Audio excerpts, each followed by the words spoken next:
नमस्कार साथियों।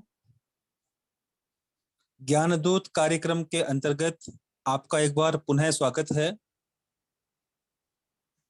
ज्ञानदूत कार्यक्रम के अंतर्गत इतिहास विषय की ऑनलाइन कक्षाओं का संचालन राजकीय लोहिया महाविद्यालय के इतिहास विभाग के द्वारा किया जा रहा है एवं ज्ञानदूत चूरू चैनल पर समय समय पर इतिहास विषय से जुड़े हुए व्याख्यान प्रसारित किए जाते हैं। इसी क्रम में आज के व्याख्यान का विषय है औद्योगिक क्रांति के परिणाम एवं व्याख्यान की प्रस्तुति देंगे डॉक्टर डी.के. चारण सर। आप राजकीय लोहिया महाविद्यालय के इतिहास विभाग के विभागाध्यक्ष हैं, तो मैं बड़े ही आदर एवं सम्मान के साथ आमंत्रित करता हूं आदरणीय डॉक्टर डी.के. चारण सर। नमस्कार साथियों। श्रीमान आयुक्त कॉलेज शिक्षा के निर्देशानुसार राजकीय लोहिया महाविद्यालय के इतिहास विभाग के द्वारा ज्ञानदूत 2.0 कार्यक्रम प्रसारित किया जा रहा है और उसी श्रृंखला में आज का जो टॉपिक है औद्योगिक क्रांति के परिणाम। हमने इससे पहले औद्योगिक क्रांति का अर्थ और उसके कारण किए थे। आप जानते हैं कि औद्योगिक क्रांति 18वीं व 19वीं शताब्दी में यूरोप में विशेषकर इंग्लैंड से प्रारंभ हुई थी। आप यह भी जानते हैं कि औद्योगिक क्रांति से पहले कुटीर उद्योग धंधे विकसित थे और जब यूरोप की जनसंख्या बढ़ी, यूरोप का मार्केट बढ़ा, तब यूरोप के अंदर उत्पादन बढ़ाने की आवश्यकता महसूस हुई और वो जो आवश्यकता थी उसने औद्योगिक क्रांति को जन्म दिया। अर्थात कुटीर उद्योग धंधों का जो स्थान है वो औद्योगिक क्रांति ने लिया। अब हम औद्योगिक क्रांति के परिणामों की बात करते हैं। नेक्स्ट, औद्योगिक क्रांति के परिणामों में सबसे पहले औद्योगिक क्रांति के समाज पर जो प्रभाव पड़े, सामाजिक प्रभाव, उनके बारे में हम बातचीत करेंगे और अध्ययन की दृष्टि से इसे अलग अलग बिंदुओं में हम चर्चा में लाएंगे। पहला जो प्रभाव है वो है नए समाज का अभ्युदय। औद्योगिक क्रांति के परिणाम स्वरूप जो परिवर्तन हुए उन्होंने समाज की काया ही पलट दी। समाज में प्रचलित रीति रिवाज, रहन सहन का स्तर, खान पान, धार्मिक विश्वास, विज्ञान और साहित्य आदि के क्षेत्र में महत्वपूर्ण परिवर्तन हुए, जिससे एक नए समाज का प्रादुर्भाव हुआ। इस प्रकार औद्योगिक क्रांति ने आधुनिक समाज की नींव रखी, जिसका एक बिखरा हुआ सा स्वरूप आज हमारे सामने उपस्थित है। इस क्रांति के कारण हमारे देश में बहुजातीय एवं अस्पृश्यता के क्षेत्र में भी बहुत सुधार हुआ। साथियों, औद्योगिक क्रांति के परिणाम केवल यूरोप तक ही सीमित नहीं रहे, यूरोप के बाहर भी गए। जैसे अभी मैंने कहा कि हमारे देश में भी जो जातिवाद है उस पर प्रहार हुआ, अस्पृश्यता है उसमें सुधार हुआ। औद्योगिक क्रांति के परिणाम स्वरूप सामाजिक दृष्टिकोण से यदि हम देखें तो संयुक्त परिवार प्रथा को भी गहरी चोट पहुंची और अब छोटे छोटे परिवार, यूनिक जो एक छोटी जो इकाइयां हैं परिवारों की, उस रूप में परिवार हमारे सामने आते हैं, यानी कि संयुक्त परिवारों का दौर समाप्त होता है। दूसरी बात, सामाजिक दृष्टिकोण से मानव समाज की सुख सुविधा में वृद्धि। औद्योगिक क्रांति ने मानव जीवन की सुख सुविधा में वृद्धि करने में महत्वपूर्ण योगदान दिया।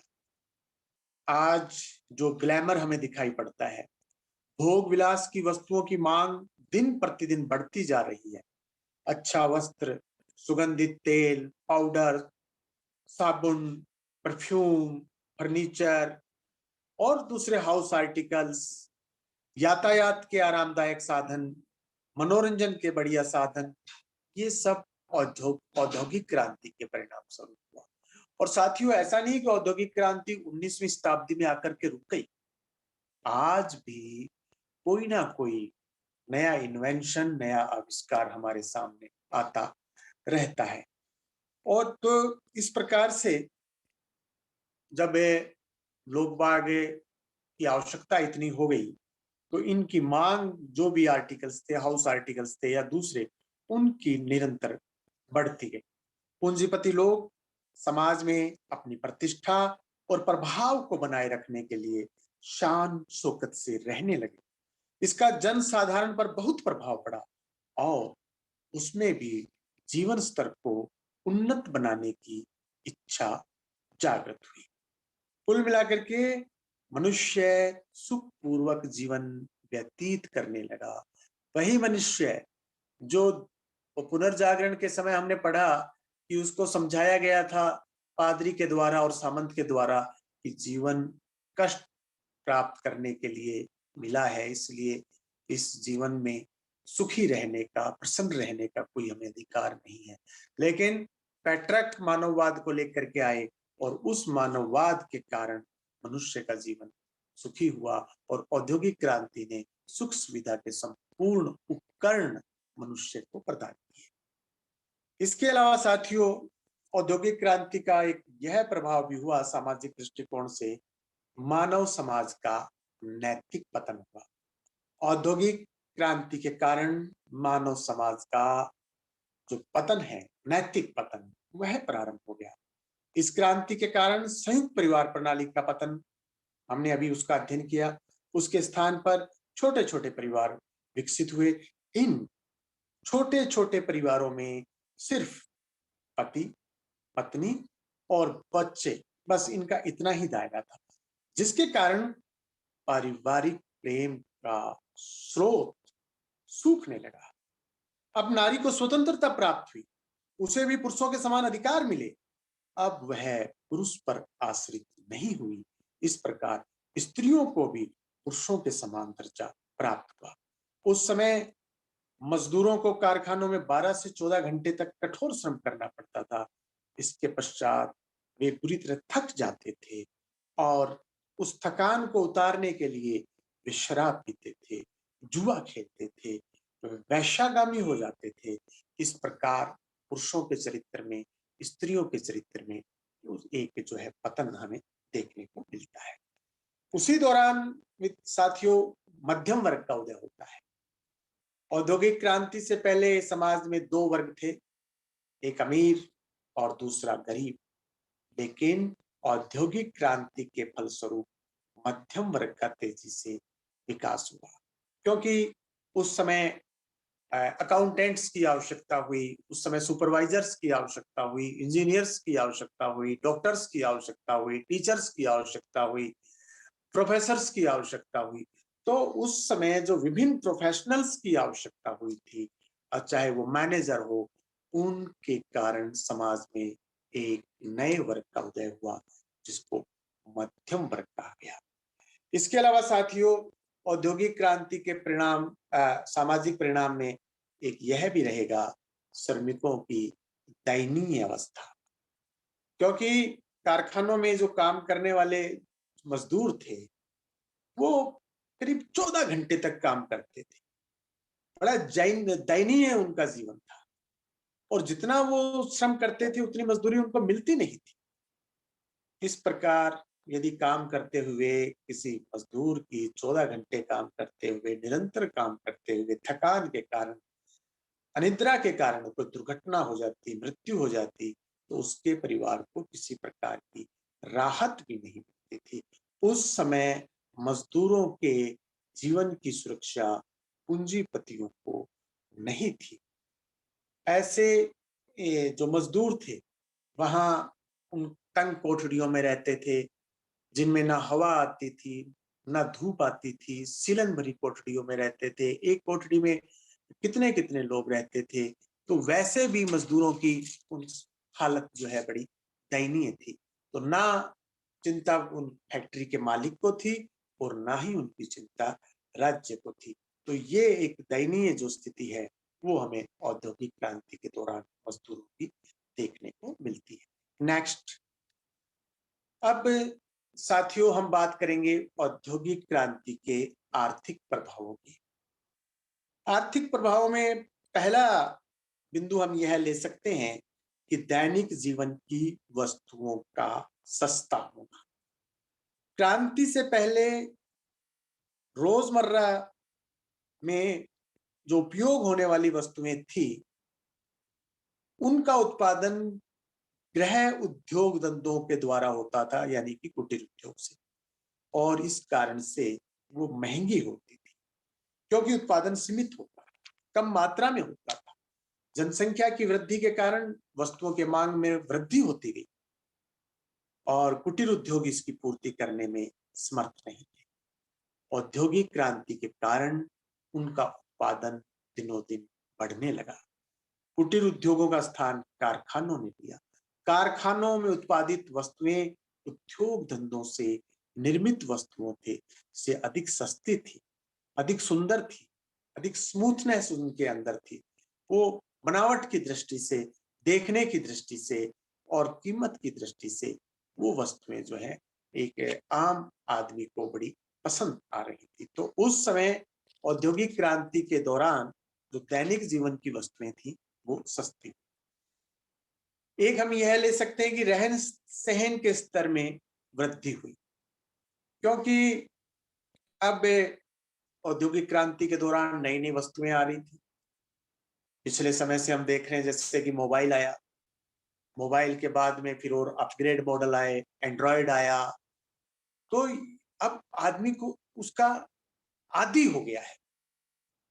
इसी प्रकार से औद्योगिक क्रांति के दौरान जो जो प्रोडक्ट्स मार्केट में आए, मनुष्य उनका आदी हो गया। जो कभी पैदल यात्रा करते थे, जानवरों की पीठ पर बैठ के यात्रा करते थे, अब मोटर से यात्रा करने लगे, रेल से यात्रा करने लगे, वायुयान से यात्रा करने लगे। और यदि हम मेडिकल दृष्टि फील्ड के अंदर देखें तो दवाइयां उपलब्ध होने लगी। पहले इलाज के अभाव में व्यक्ति मर जाता था, लेकिन अब इलाज मिलने लगा, सस्ता इलाज मिलने लगा, मृत्यु दर दिनों दिन कम होती गई। तो औद्योगिक क्रांति से मनुष्य का जो स्वास्थ्य है उसमें भी सुधार हुआ और उसके रहन सहन के स्तर में बहुत तरक्की हुई, बहुत उसके अंदर इजाफा हुआ औद्योगिक क्रांति के दौरान। औद्योगिक क्रांति के परिणाम में यदि हम आर्थिक परिणामों की चर्चा कर रहे हैं साथियों, तो हम ये कह सकते हैं कि उस दौरान पूंजीवाद का प्रादुर्भाव हुआ और औद्योगिक क्रांति ने पूरी दुनिया को दो गुटों में विभाजित कर दिया। पहला था पूंजीवाद और दूसरा था साम्यवाद। कारखानों के मालिक मजदूरों का शोषण कर पूंजी संग्रहित करते जा रहे थे और ज्यों-ज्यों कारखानों के उत्पादन में वृद्धि होती गई, त्यों-त्यों मिल मालिकों की पूंजी बढ़ती गई। एक इतिहासकार रॉबर्ट इरगैंग हुए हैं, वो लिखते हैं कि औद्योगिक क्रांति से पूंजीपति दिन पर दिन शक्तिशाली एवं धनी होते गए और वे अपनी पूंजी से नए कारखाने खोलते गए। ऐसा इतिहासकार रॉबर्ट इरगैंग लिखते हैं। आज यह धनी वर्ग हमारे सामने पूंजीपति वर्ग के रूप में हमारे सामने है। तो इसके काउंटर में एक नया जो हमारे सामने एक आया वो साम्यवाद का एक दृष्टिकोण आया, जिसने पूंजीवाद से जो शोषित लोग थे उन शोषित लोगों के पक्ष में आवाज उठाना प्रारंभ किया। तो साथियों, इस दौरान पूंजीवाद और साम्यवाद इनका उदय हुआ। वर्ग संघर्ष का जन्म हुआ औद्योगिक क्रांति के दौरान, क्योंकि अब चूंकि पूंजीपति हो गए एक तरफ, दूसरी तरफ श्रमिक हो गए और वर्ग संघर्ष हुआ। इस क्रांति ने मानव समाज को उद्योग के क्षेत्र में दो वर्गों में विभाजित कर दिया। पहले कारखानों के स्वामी थे जो शोषक थे, दूसरे मजदूर थे जो कारखानों में कार्य कर रहे थे, वो शोषित वर्ग था।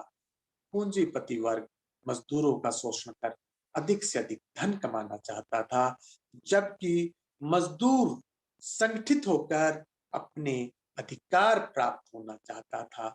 अब वह अपना शोषण करवाने के लिए तैयार नहीं था। फलस्वरूप दोनों पक्षों में संघर्ष हुआ, वर्ग संघर्ष हुआ, जो दिनों दिन बढ़ता गया। नेक्स्ट साथियों, इस दौरान हम औद्योगिक क्रांति के आर्थिक प्रभावों की ही बात कर रहे हैं। एक बार स्लाइड पुनः आर्थिक प्रभाव वाली लगाई जाए। साथियों, इस दौरान नए औद्योगिक नगरों का विकास हुआ। औद्योगिक क्रांति के परिणामों की, जब हम आर्थिक परिणामों की बात कर रहे हैं, तो क्योंकि लोग गांव छोड़ के उस जगह आने लगे जहां मिल थी, धीरे धीरे वहां पर आबादी बढ़ने लगी। फैक्ट्री एरिया में धीरे धीरे आबादी बढ़ी, उसके साथ साथ और लोग भी वहां आकर के बसने लगे, दुकानदार आकर के बसने लगे।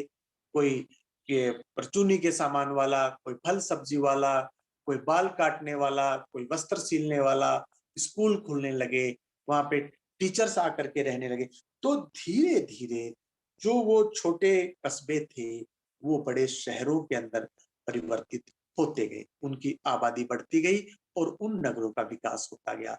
इन नगरों में खास करके इंग्लैंड का लिवरपूल, इंग्लैंड का मैनचेस्टर, लंकाशायर, ये सब इंग्लैंड के नगर हैं। क्योंकि हमने पहले चर्चा की थी इससे पहले के व्याख्यान में कि औद्योगिक क्रांति सबसे पहले इंग्लैंड में ही हुई थी। तो और ऐसा नहीं कि अकेले इंग्लैंड में ही, इंग्लैंड के बाहर भी औद्योगिक क्रांति के दौरान नए शहरों का विकास हुआ।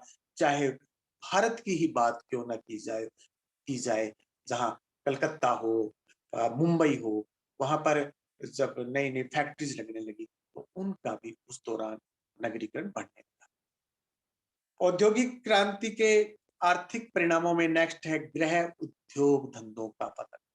तो साथियों, आप जानते हैं कि औद्योगिक क्रांति कुटीर उद्योग धंधों के स्थान पर इंग्लैंड में रिप्लेस हुई थी, स्थापित हुई थी, क्योंकि वहां पर मांग बढ़ गई थी, डिमांड बढ़ गई थी, अधिक उत्पादन की आवश्यकता थी। कुटीर उद्योग धंधे उसको पूरा नहीं कर पा रहे थे। फलस्वरूप वहां पर नए धंधे लगे, यानी कि कारखाने स्थापित हुए, फैक्ट्रीज स्थापित हुई, नई नई वस्त्र उद्योग की बात करें तो नई नई उसके अंदर मशीनें जो है लगाई गई। और तो इस प्रकार से जो कुटीर उद्योग थे वो समाप्त हुए। साथियों, अगला इसके अंदर प्रभाव है बेरोजगारी की समस्या। देखिए, एक तरफ तो औद्योगिक क्रांति ने लोगों के लिए रोजगार का, जो रोजगार है, रोजगार का रास्ता खोल दिया।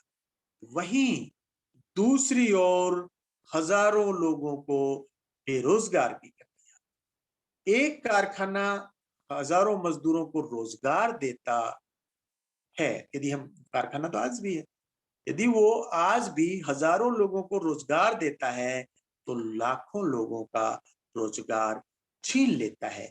क्योंकि एक मशीन कई व्यक्तियों का कार्य कर सकती है। यदि हम भारतीय क्षेत्र से, हम हमारे देश के संदर्भ में बात करें, तो कपड़े के जो कारखाने हैं उन्होंने लाखों लोगों को रोजगार दिया है, लेकिन करोड़ों लोगों का रोजगार छीन भी लिया है। मशीनीकरण के कारण गृह उद्योगों में काम करने वाले मजदूर बेरोजगार हो गए। जैसे हम बात करें, आपको यदि साथियों एक शर्ट खरीदनी है, तो बाजार में आपको 300-400 रुपए की शर्ट उपलब्ध होती है। लेकिन उसी शर्ट को यदि आप कपड़ा लेकर के टेलर से सिलवाना चाहते हैं, तो शर्ट की सिलाई 300 रुपए होती है। और 300 रुपए में मार्केट में सिली हुई शर्ट मिल सकती है, आपके नाप की मिल सकती है। तो अब आप देखिए, आप रेडीमेड शर्ट खरीदेंगे, तो जो दर्जी है उसका व्यवसाय प्रभावित होता है। तो इस प्रकार से उनमें बेरोजगारी आती है। नेक्स्ट यदि हम बात करें तो बाजार पर नियंत्रण है, आर्थिक प्रभाव की बात हो रही है साथियों। औद्योगिक क्रांति के परिणाम स्वरूप प्रत्येक विकसित देश के लिए आवश्यक हो गया कि अपने राष्ट्रीय बाजार पर नियंत्रण रखे। इस प्रकार राष्ट्रीय उत्पादन को अधिक महत्व दिया जाने लगा। प्रत्येक विकसित देश की यही इच्छा थी कि उसकी जनता दूसरे देशों की अपेक्षा अपने देश में बनी हुई वस्तुएं ही खरीदे।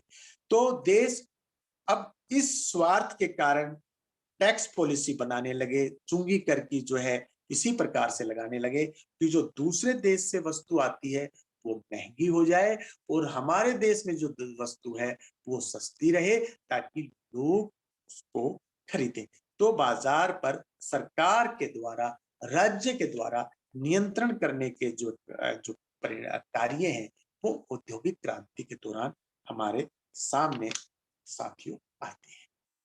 औद्योगिक क्रांति का यदि हम आर्थिक प्रभाव का जब हम अध्ययन कर रहे हैं तो एक हमें यह भी देखना होगा कि परस्पर जो निर्भरता थी, दुनिया के देशों की आपस में जो निर्भरता थी वो बढ़ गई। क्रांति से पहले प्रत्येक देश अपनी आवश्यकताओं की पूर्ति स्वयं करता था और यदि उसके पास किसी चीज की कमी थी तो उस चीज के बिना अपना गुजारा करता था। लेकिन औद्योगिक क्रांति के दौरान यातायात के जो साधन है इतने विकसित हो गए, समुद्री यातायात हो या वो जमीन का यातायात हो या फिर वो आसमान का यातायात, सब यातायात के जो साधन हैं वो बढ़ गए थे। सामान जो इंग्लैंड में बन रहा था समुद्री रास्ते से बड़े आसानी से भारत में आ रहा था, भारत में बिक रहा था। भारत का गरम मसाला यहाँ से दूसरे देशों में जा रहा था। तो एक दूसरे के प्रति जो निर्भरता है वो औद्योगिक क्रांति के दौरान बढ़ गई। साथियों, अब हम चर्चा करेंगे औद्योगिक क्रांति के राजनीतिक प्रभाव की। अभी हमने चर्चा की थी सामाजिक प्रभाव और आर्थिक प्रभाव। अब हम नेक्स्ट स्लाइड राजनीतिक प्रभाव की बात करेंगे। औद्योगिक क्रांति के राजनीतिक प्रभाव में सबसे पहला हम बिंदु जो लेंगे वो है मध्यम वर्ग का प्रशासन में हस्तक्षेप। क्रांति से पूर्व मध्यम वर्ग के सदस्यों को प्रशासनिक अधिकार प्राप्त नहीं थे, राज्य में उनकी भागीदारी नहीं थी। परंतु इस क्रांति को सफल बनाने वाला और उससे सर्वाधिक लाभ उठाने वाला यदि कोई था तो वो मध्यम वर्ग था। क्रांति के फलस्वरूप मध्यम वर्ग ने बहुत उन्नति कर ली थी, चाहे वो शिक्षा का क्षेत्र हो, चाहे वो धन का क्षेत्र हो। मध्यम वर्ग कुलीन वर्ग के व्यक्तियों से काफी आगे निकल चुका था, परंतु अभी तक उसको राजनीतिक अधिकार प्राप्त नहीं थे। अब इस वर्ग ने राजनीतिक अधिकार प्राप्त करने के प्रयास प्रारंभ। इंग्लैंड में इन्होंने डिमांड की, 1832 में इनको कुछ राजनीतिक अधिकार प्राप्त। बाद में फ्रांस की क्रांति जो होती है उसमें भी मध्यम वर्ग का एक बहुत बड़ा योगदान था। अब साथियों, अगली हम बिंदु के रूप में औपनिवेशिक प्रतिस्पर्धा को लेंगे, औद्योगिक क्रांति के राजनीतिक परिणाम। औद्योगिक क्रांति के परिणाम स्वरूप कारखानों में बहुत उत्पादन हो रहा था, इसलिए यूरोपियन देशों ने अपने प्रोडक्शन को खपाने के लिए, कच्चा माल प्राप्त करने के लिए उपनिवेश स्थापित करने प्रारंभ कर दिया। अब आप जानते हैं कि हम भी एक उपनिवेश थे इंग्लैंड का। इंग्लैंड यहाँ से कच्चा माल लेके जाता था और वहां अपनी फैक्ट्री में, यहाँ से जैसे कपास ले गया, फैक्ट्री में उस कपास का वस्त्र बनाया और फिर यहाँ ला करके बेच दिया। तो ये इनको जो कच्चा माल बहुत सस्ता मिल रहा था या फोकट में मिल रहा था, और इसके बदले उनको एक बड़ा बाजार भी उपनिवेश के रूप में मिल रहा था। और ये एक प्रतिस्पर्धा यूरोपीय देशों में हो गई, जिसमें फ्रांस है, पोलैंड है, बेल्जियम है, पुर्तगाल, रूस, ये सब जो हैं अपने अपने उपनिवेश स्थापित करने लगे और इन देशों में आपस में एक प्रतिस्पर्धा हो गई और जिसके कारण इनके संबंध खराब हो गए। और इनके उपनिवेश जो थे भारत में होते थे, चीन हो, चाहे अमेरिका हो, अफ्रीका हो, यहाँ इन यूरोपीय शक्तियों को कई युद्ध जो है वो लड़ने पड़े। अगला हम राजनीतिक प्रभाव देखते हैं कि सरकारों द्वारा मजदूरों के हित में कानून बनाना। हमने चर्चा की थी, मजदूरों को बहुत काम करना पड़ता था, वर्किंग आवर्स ज्यादा थे और वर्किंग कंडीशंस जो थी वो सही नहीं थी। किसी प्रकार का कंपनसेशन नहीं था, कोई छुट्टी नहीं थी, कोई मुआवजा नहीं था, कोई बीमा नहीं था, रहने के लिए अच्छा आवास नहीं था, बच्चों के लिए स्कूल नहीं थे, बच्चों के लिए प्लेग्राउंड्स नहीं थे, हॉस्पिटल्स नहीं थे।